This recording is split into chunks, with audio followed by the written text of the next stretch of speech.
Soy Ana Campelo, soy asesora en la Comisión de Educación de la diputada Mara Brauer, que recientemente ha sancionado la ley para la promoción de la convivencia y el abordaje de la conflictividad social en las instituciones educativas.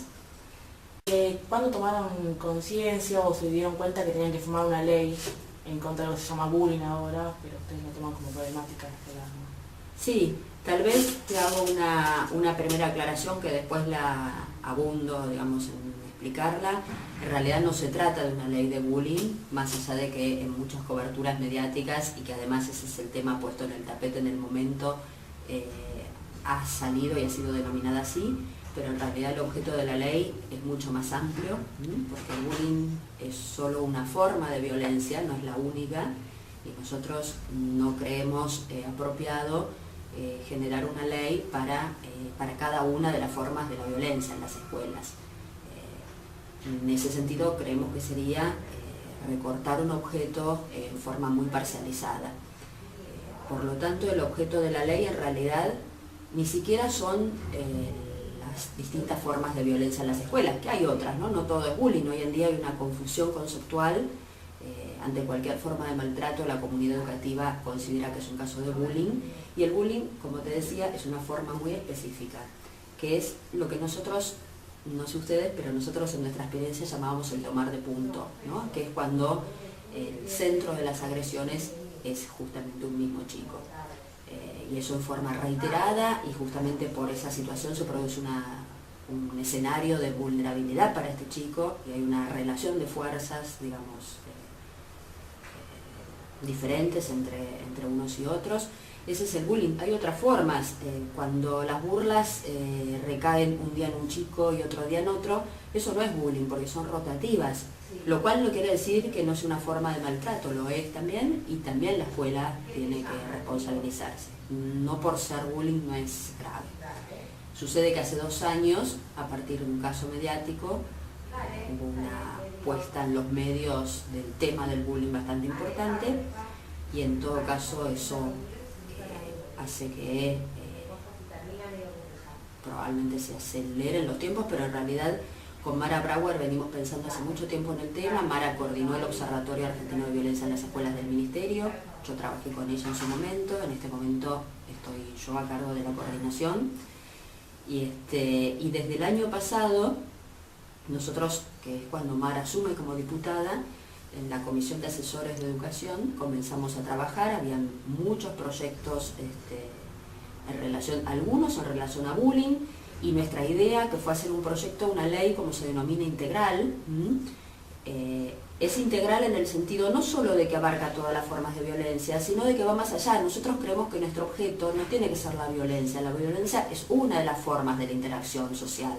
Nosotros creemos que nuestro objeto tiene que ser el lazo social, los vínculos en la escuela. Que además creemos, y así lo dice el título, que los vínculos en la escuela también en algún punto son el reflejo de lo que sucede a nivel social. Entonces, por eso incluso preferimos hablar de violencia en las escuelas y no de violencia escolar, porque la escuela en ese sentido es una caja de resonancia, un reflejo de lo que pasa en la sociedad. ¿Recurrieron a profesionales de otras áreas para elaborarlo? Si bien la autoría, digamos, es de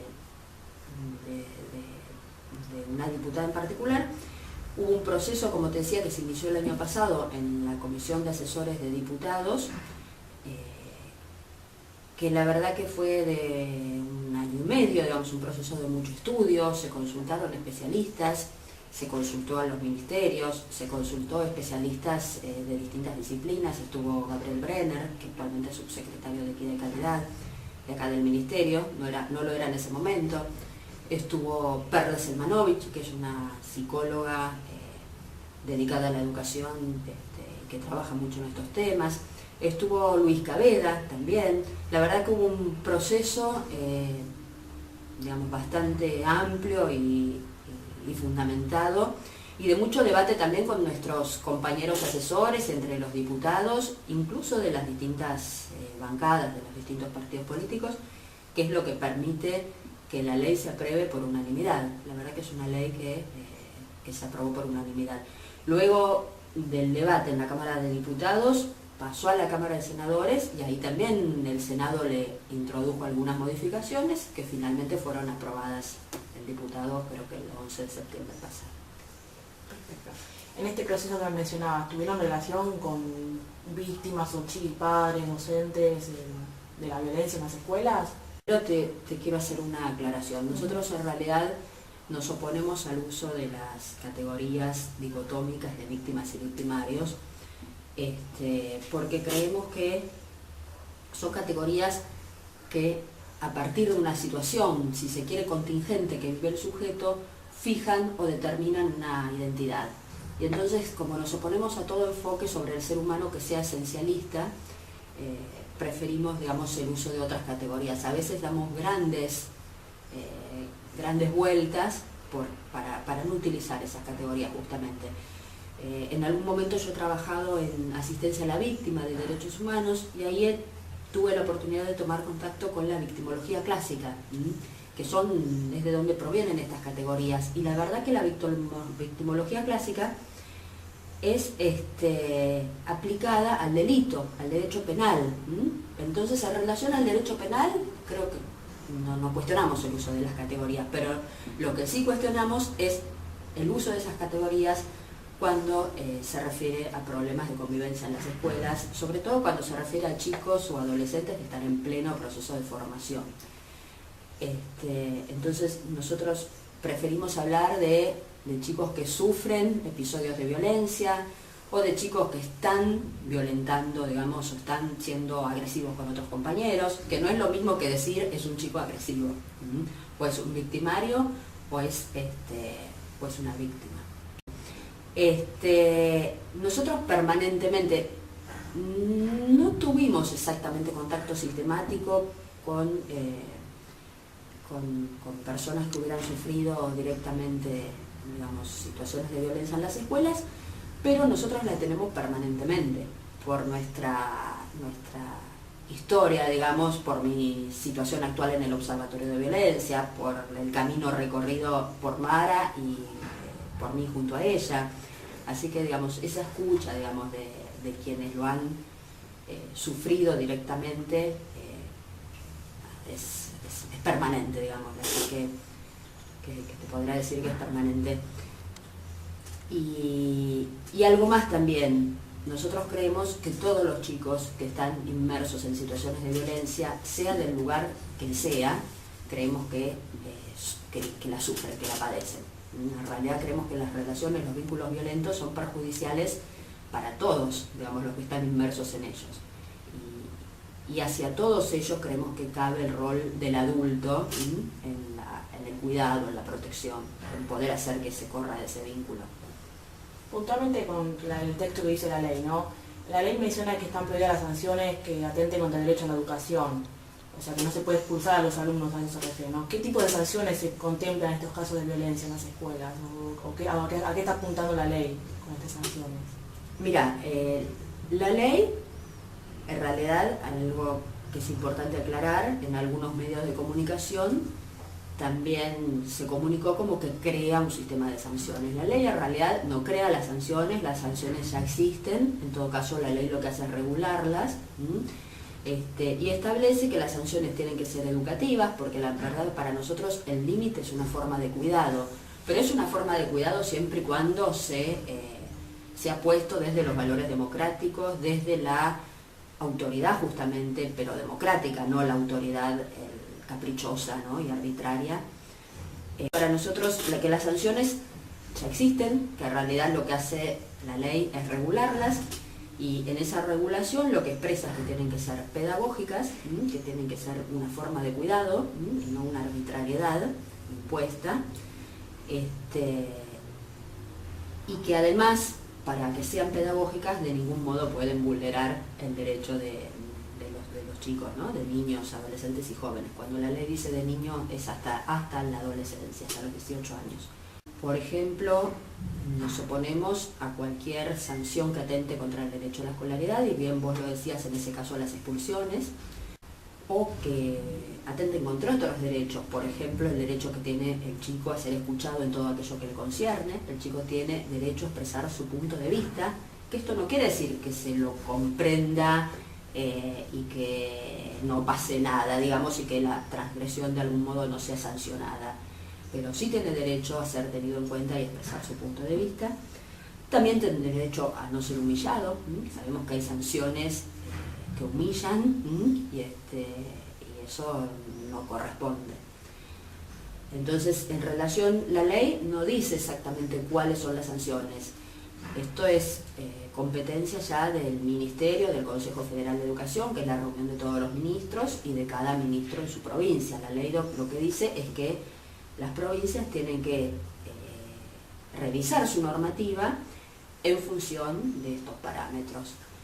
Y te quiero aclarar algo más. En realidad este camino ya está iniciado por el Ministerio de Educación de la Nación. Hay una resolución en particular, que es la resolución 93, que se dictó en el año 09, en el 2009, que la aprobó el Consejo Federal de Educación y que ahí sí establece las sanciones con mayor detalle. Pero el espíritu que rige la ley justamente es el espíritu en el cual ya viene trabajando, ya orienta las acciones del Ministerio de Educación,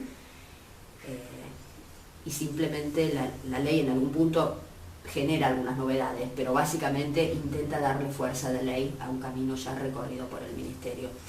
Esas sanciones, para darte un ejemplo, vos tomás la expulsión, la máxima sanción posible, pero además en caso realmente muy extremo y en caso en que realmente sea imposible, digamos, evaluar la continuidad de un chico y que sea perjudicial no solo para el grupo, sino también para ese mismo chico, la máxima sanción puede ser un cambio de turno o un cambio de establecimiento, que no es lo mismo que expulsión.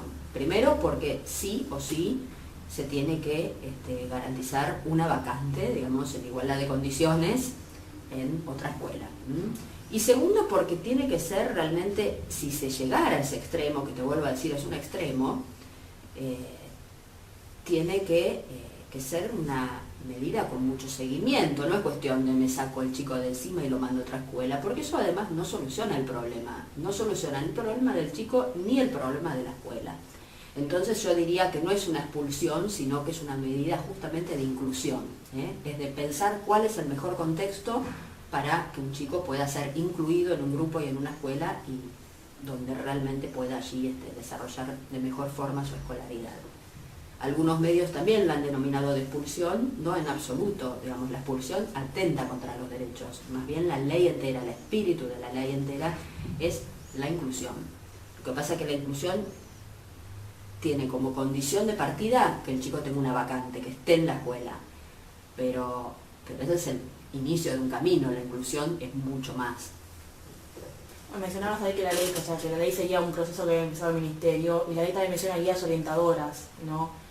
¿Qué tipo de guías se refiere justamente esto? ¿O qué está desarrollando el Ministerio con respecto a estas guías y capacitaciones? Sí, me gustaría que eso lo responda el Ministerio. Lo que sí te puedo contar es, esta es una modificación que incluyó el Senado, con la que nosotros acordamos, también acuerda el Ministerio, y de hecho el Ministerio está abocado a elaborar una guía. Lo que sí te puedo comentar, primero, que es un proceso de construcción colectiva también, con las provincias, con los ministros en el Consejo Federal, y con consultas intersectoriales, digamos, a otros ministerios, a los gremios, a otras asociaciones en relación a la temática.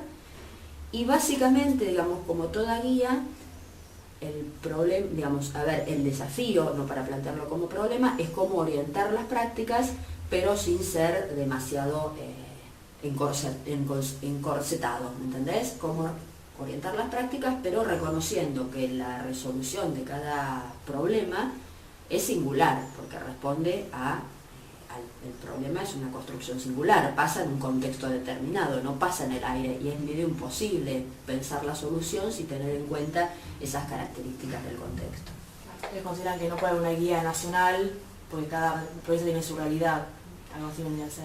No, creemos que puede haber una guía nacional y que luego las provincias pueden pensar, algunas provincias tienen sus propias guías, entonces pueden pensar si de qué manera acompaña, me parece que es importante que haya criterios a nivel nacional.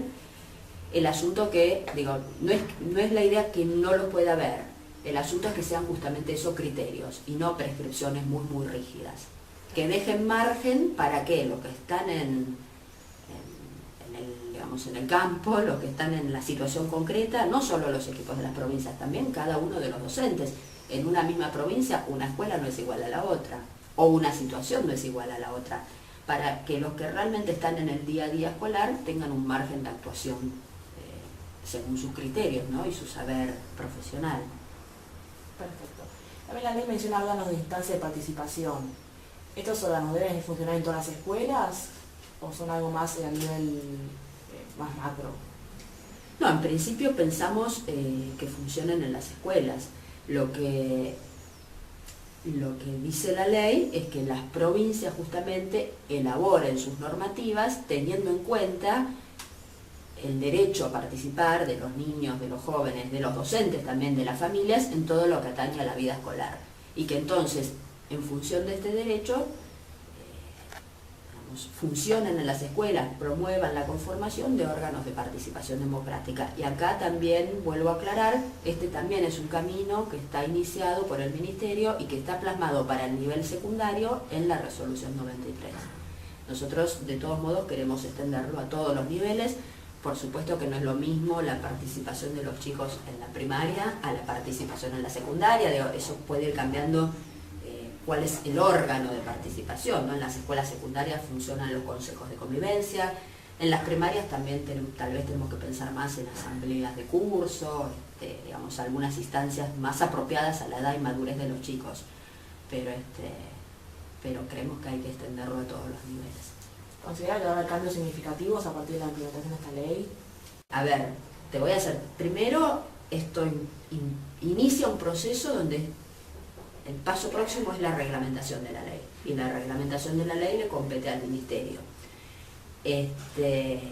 Como toda ley, sabemos que si bien incide y orienta una realidad, no es lo único, digamos, no alcanza solo con una ley para modificar o intervenir una realidad. Eso lo sabemos, pero además sería pedirle a una ley lo que ninguna ley per se, ¿no? En sí misma puede brindar. Pero creemos que sí, creemos que hay mucho de, como te decía, lo iniciado, creemos que hay algunas otras cosas que son innovaciones, como el 0800, una línea para atención. La verdad que nos queremos claramente diferenciar de las líneas de denuncia, una línea para la atención de casos problemáticos que no encuentren otra forma de resolución, y siempre muy claro, y así lo dice la ley, que en realidad no es un equipo central el que resuelve las situaciones, porque esto es competencia de quienes son autoridad en cada una de las provincias, que son los ministerios provinciales, que además cada ministerio provincial tiene un equipo de atención de situaciones de violencia, con distintas denominaciones, pero lo hay en todas las provincias.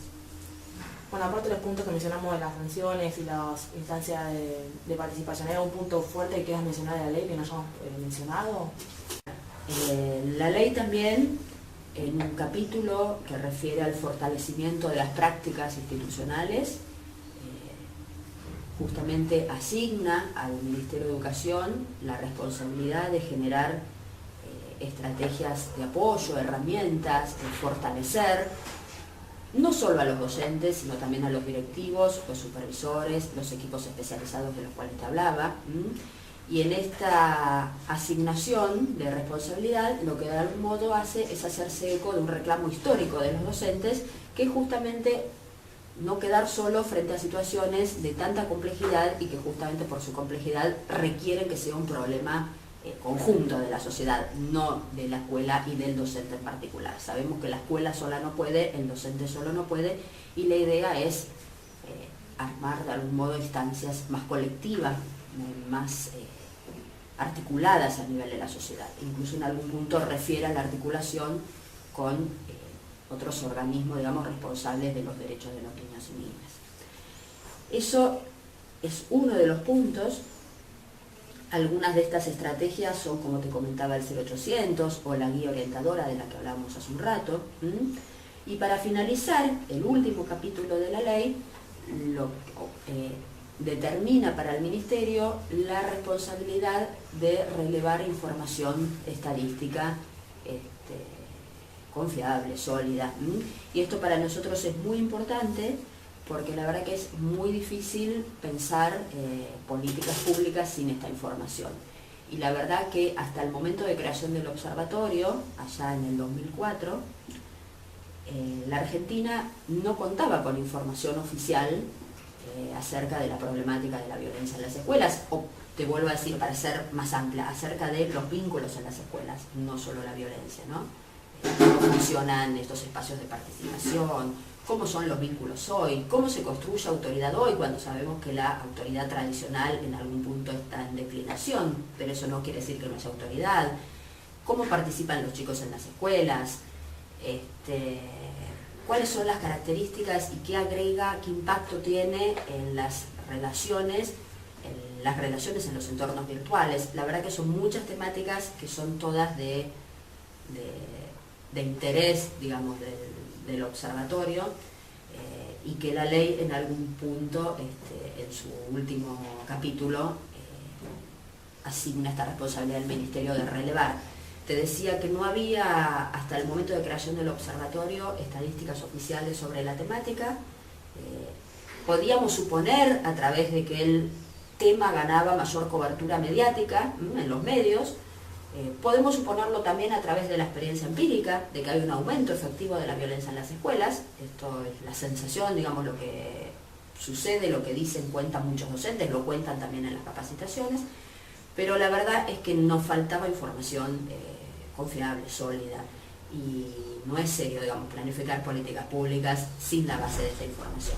Entonces, a partir de ese año nosotros hemos hecho un relevamiento, es un relevamiento desde la perspectiva de los alumnos, que lo vehiculizamos hasta este momento a través del ONE. El ONE es el Operativo Nacional de Evaluación de Calidad del Ministerio. Entonces, a través del ONE llegan a los chicos algunas preguntas sobre nuestras temáticas, y esas preguntas básicamente refieren a si han sufrido situaciones de violencia, si han sido testigos de situaciones de violencia, y algunas preguntas más generales sobre cómo son las relaciones en la escuela. Por ejemplo, si se sienten seguros en la escuela, cómo son las relaciones con sus compañeros, si los docentes los ayudan o no a resolver problemas de convivencia. Bueno, algunas preguntas por ese lado que además sirven para cotejar los otros resultados, ¿no? Entonces, esa investigación, ese relevamiento lo hemos hecho en el 2005, en el 2007 y en el 2010, y ahora sí estamos en condiciones de evaluar una tendencia. De todos modos, quiero comentarte que ese relevamiento tiene limitaciones. ¿Por qué? Porque es la perspectiva de los chicos. Primero, no tiene en cuenta la perspectiva de otros actores, y segundo, la perspectiva, como toda perspectiva, digamos, cuando se trata de la percepción, la opinión, en realidad el reporte de hechos de violencia no quiere decir que efectivamente se corresponda con la ocurrencia de hechos de violencia. Para darte una idea, en una sociedad donde la violencia se desnaturaliza,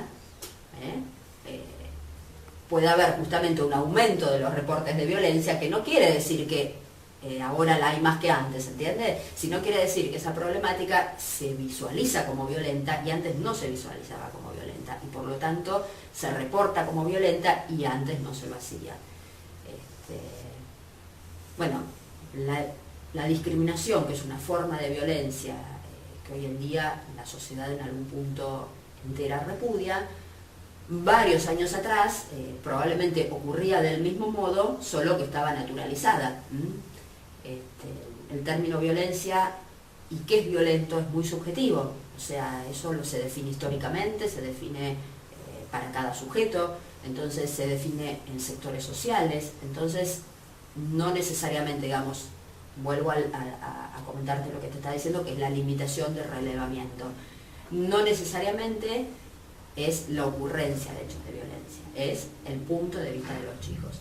De todos modos es muy importante, y es muy importante sobre todo porque son las primeras estadísticas oficiales con las que contamos, y a eso apunta el capítulo de la ley último, a que existan estas investigaciones, y remarca además la importancia de que, si bien son estudios interdisciplinarios, haya un acento en lo pedagógico. En algún punto creemos que la violencia en la escuela, es un problema pedagógico que requiere soluciones pedagógicas. Y remarco un tema particular que creo que es inédito, que es, como te decía hace un rato, las relaciones en los espacios virtuales. La verdad que muchos conflictos se inician en las redes y luego tienen su desenlace en la escuela. Al revés, algunos se inician en la escuela y luego se potencian en las redes, ¿no? Con la capacidad inmensa de multiplicación y de perduración en el tiempo que tienen las redes. Un colega psicólogo Ballardini lo llama las esquinas virtuales de la escuela, y la verdad que está muy bien la expresión. Y es un tema para los docentes que no somos nativos digitalizados, como se dice ahora, relativamente inédito, digamos, y que nos genera situaciones de complejidad importantes. Por lo tanto, me parece que es un tema a incluir. Estamos incluyendo en las capacitaciones, pero es un tema a incluir mucho más todavía, y además un tema a indagar más todavía. Usted mencionaba las capacitaciones. ¿Cómo se realizan estas capacitaciones? ¿Cada cuánto? ¿Cómo es la invitación a los docentes? Sí, mira, desde el observatorio nosotros tenemos algunas instancias de capacitación que son centrales, o sea que las organizamos con todo el país. En este momento tenemos un ciclo para los equipos de orientación que acompañan a las escuelas ante problemas de convivencia. Ese ciclo lo realizamos junto con el ciclo de desarrollo profesional para los equipos de orientación, que es otro programa del Ministerio de Educación que coordina Beatriz Greco, y es justamente para pensar junto con los equipos criterios de orientación, porque sabemos que hay algunas intervenciones que ante problemas de convivencia, con las mejores de las intenciones, agravan los problemas. Básicamente te diría todas aquellas intervenciones que lejos de apostar a la reconstrucción del lazo social, que es lo que nosotros creemos que es nuestro desafío, agravan porque producen mayor fragmentación social y mayor ruptura del lazo social, mayor desconfianza entre unos y otros. Algunas medidas como la colocación de cámaras de vigilancia, en Estados Unidos, no acá, pero existen, como verás, las cámaras de detectores de armas en las escuelas. Hace poco en una escuela estuvo como idea la propuesta de que los chicos lleven mochilas transparentes para saber si tenían armas adentro. La verdad que creemos que son todas medidas que no solo no dan resultado, en muchos de los casos también son violatorias de los derechos de los niños,